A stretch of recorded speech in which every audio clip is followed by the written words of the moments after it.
시간인데요. 성폭력을 예방하기에 앞서 먼저 성폭력에 대한 정의를 알아볼게요. 성폭력이란 권력이나 힘의 차이를 이용해서 상대방의 동의 없이 강압적 자기 결정권을 침해하는 신체적, 언어적, 정신적인 폭력을 모두 일컫는 말이에요.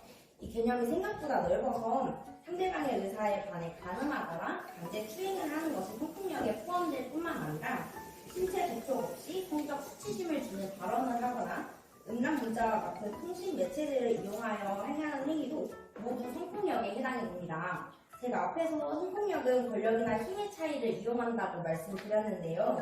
성별이나 연령, 지적 수준, 사회적 지위, 그리고 경제력 등 다양한 요소가 관계 안에서 권력으로 작용할 수 있습니다. 따라서 권력에 의한 성폭력을 당한 피해자에게 왜 가해자를 따라갔느냐, 아니면 왜 가해자에게 저항하지 않았어? 혹은 왜 바로 신고하지 않았어? 라고 해서 나무라는 것은 잘못된 편견입니다. 이는 2차 가해를 유발할 수 있기 때문에 피해자 주변에 있는 분들이 꼭 유념해 주셔야 하는 부분입니다. 또 제가 성폭력은 상대방의 성적 자기결정권을 침해하는 것이라고도 설명드렸는데요. 성적 자기결정권은 말 그대로 자율적으로 자신의 성적 행동을 결정하고 원하지 않는 성관계는 거부할 수 있는 권리를 뜻합니다.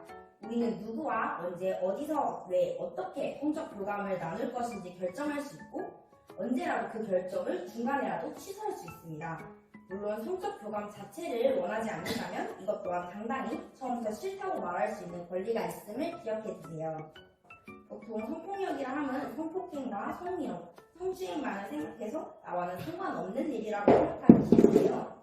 이쪽 도표를 보시면 생각보다 많은 유형의 성범죄가 있으며 전화상으로도 성범죄가 이루어지는 것을 확인할 수 있습니다.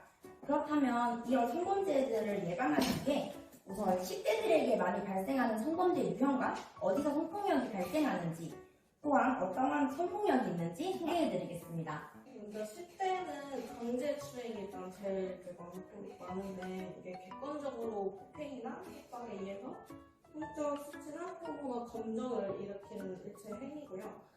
안타깝지만 강간 사례도 많고 이제 아동이나 청소년 성착취물도 최근에 좀 많이 늘어나고 있는 편이라 SNS 발달하고 하고 있다 보니까 그래서 저희가 조심해야 되는 부분이고요.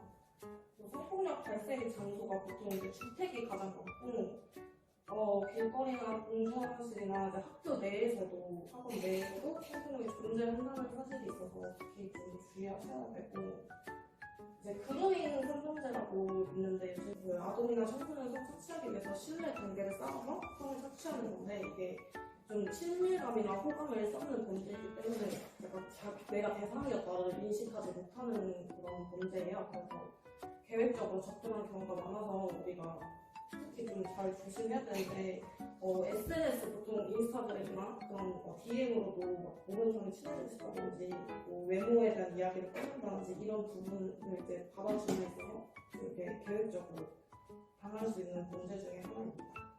교제 중인 연인이나 배우자가 파트너를 강압적으로 지배하는 성범죄인데 제일 많이 들어오는 질문 중에 하나가 이제 남자친구나 여자친구가 성적 교감을 하려고 했는데 거부했음에도 왜 날 사랑하지 않냐, 너 이렇게 하면 나 사랑하지 않는 거 아니냐, 이런 행위가 데이트 폭력일까요 아닐까요 이런 게 있는데 아무리 부부 사이나 연인 사이에도 거부 의사를 밝혔으면 이것은 강압적으로 하는 행위로 해서 거절의 의사를 확실하게 밝히는 게 가장 중요한 문제가 있습니다. 사례를 통해 이런 상황에 처했다면 어떻게 행동해야 할까 생각하면서 한번 들어봐 주세요.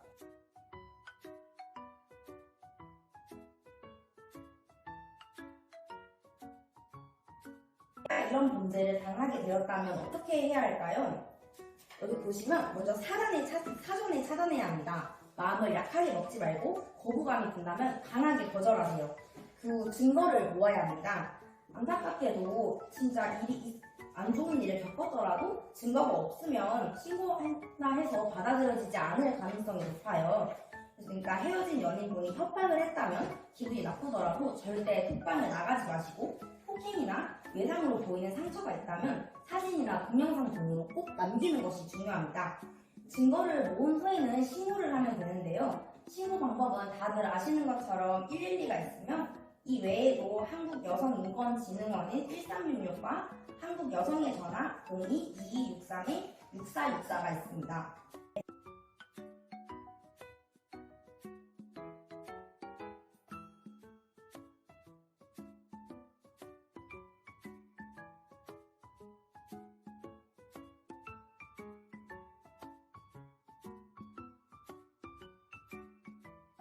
저희가 이제 어떻게 해야 될까 좀 기억이 잘 남을 수 있도록 제가 좀 다시 간추려서 이제 정리를 해보았는데 가해자의 처벌을 강화하기 위해서 피해자가 여러 명이라면 최대한 이제 의견을 모으는 게 중요하고요. 혼자이기보다는 여러 명이 같이 증거를 많이 수집을 하는 게 처벌이 더 강화될 수도 있고 증거도 더 많이 있으니까는 심각성을 많이 알릴 수 있도록 해서 그런 걸 문제 제기할 때 그렇게 하는 게 좋고 두 번째는 이제 대나무숲이나 대자보 같은 게시판 같은 게 대학교도 있고 고등학교도 저희도 이렇게 게시판 있으니까 그런 걸 이용해서 사건을 공론화시키는 게 일단 수사에 가장 도움도 되고 관심을 많이 받는 만큼의 적극성을 높일 수 있어서 피해자가 여럿이나 함께 의견을 듣고 모르는 피해자도 모을 수 있고 하니까 그런 방법도 있고 가해자의 잘못을 이제 지적을 해서 카톡방을 캡처해서 증거자료로 다 신고하는 것도 있고 이제 실물로 있는 것도 좋기 때문에 나가시지 마시고 증거를 이제 계속 갖고 있는 방법도 있고요. 이제 문제가 재발될 경우에는 또 이제 상담소에 신고를 해서 적절한 조치를 취하는 방법도 있고 교내에도 상담소도 많고 하니까 이용하시는 거 괜찮을 것 같고요. 단톡방 규칙이나 목적 이제 저희가 나중에 단톡방 같은 거 과대나 이런 거 하면 운영을 하게 되는데 동아리상이나 그런 거 이제 목적을 정해놓고 규칙 같은 거 이제 확실히 정해놓고 운영을 해서 경고나 퇴장 조치하고 하는 거 방법이 가장 효율적이게 이런 사건들이 안 일어나게 할 수 있는 방법들이에요.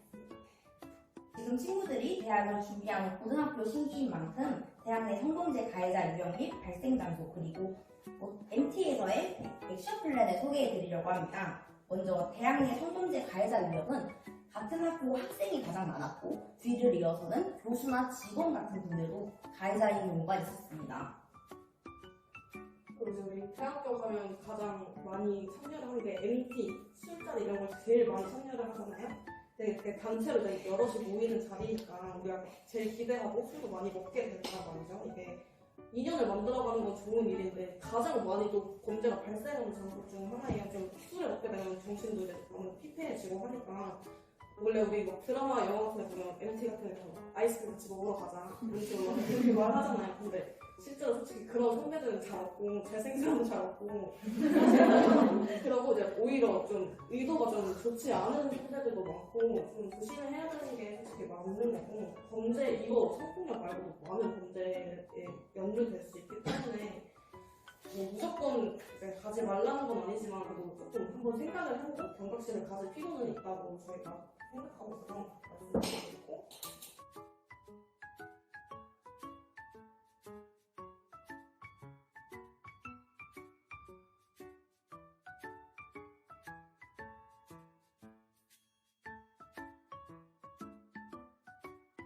또한 성폭력 발생 직후 대응 방법에도 신속한 신고가 가장 중요하고 상담기관과의 연계도 가능하며 학내 성폭력 상담소와 인권센터에서도 도움을 받을 수 있습니다.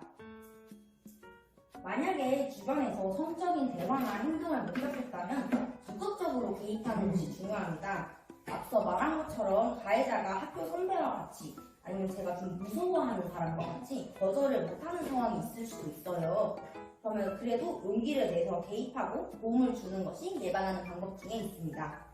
두 번째로는 성차별적 농담을 한다면 함께 웃지 않고 진지하게 다루어야 하는 역할이 필요하면 과도한 행동으로 본인이 사건을 해결해야겠다 이렇게보다는 피해자를 정서적으로 지지해주고 가해자에 대한 판단은 자제하는 역할이 필요합니다.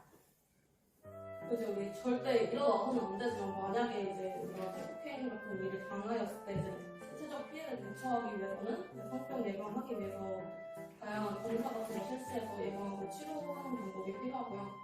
임신 예방 같은 것도 솔직히 이제 여부를 판단하는데 72시간 내에 예방약을 투여하고 6주가 경과한 후에 이제 소변 검사를 해서 한번 더 확인하는 방법이 있고 법의학적 자료 수집으로 아까 말한 것처럼 비슷한 방법인데 참고자료 수집해서 그대로 보존하고 각종 특징 같은 거 최대한 기억해놓고 사진을 찍어서 기록 남기고 뭐 상처 같은 거 진단서 같은 거를 끊어놓든지 하는 방법도 있고 최대한 증거를 인멸하지 않는 것이 가장 중요하고 또 마지막 것도 좀 중요한 부분인데 72시간 이내에 확인을 받아야지 좀 도움이 돼서 최대한 빨리 이제 병원에 가서 가능성이랑 더 실시하고 임신 같은 걸 증거를 채취하는 방법이 추천드리고 있습니다.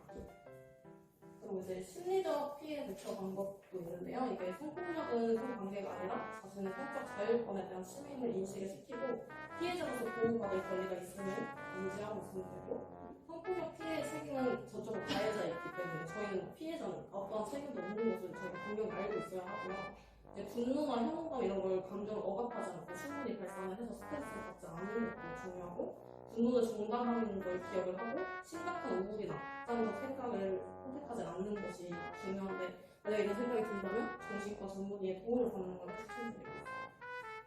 고정관념이 2차 가해를 발생시킬 수 있기 때문에 주변에 혹시 성폭력 피해자가 있다면 이 내용들에 대해서 인식시켜주고 피해자의 잘못이 아니라고 말하는 것이 가장 중요합니다. 어릴 때부터 피해자에게 너는 너의 잘못이 아니야 라고 말하도록 배웠지만 그래도 막상 그 상황에 오는 사람이 지인이면 거기 왜 따라가서 그랬으면 안 됐지 이러면서 그 피해자를 다그치는 경우가 흔합니다. 그리고 심각한 물리적인 폭력이 발생하지 않는 것이라 해도 어떤 형태의 폭력이든 주변의 관심과 개입이 꼭 필요합니다. 함께 바르고 알고 성폭력 피해자에 대한 2차 가해를 줄여서 피해자를 지원하는 사회를 만드는 것이 저희 목적입니다.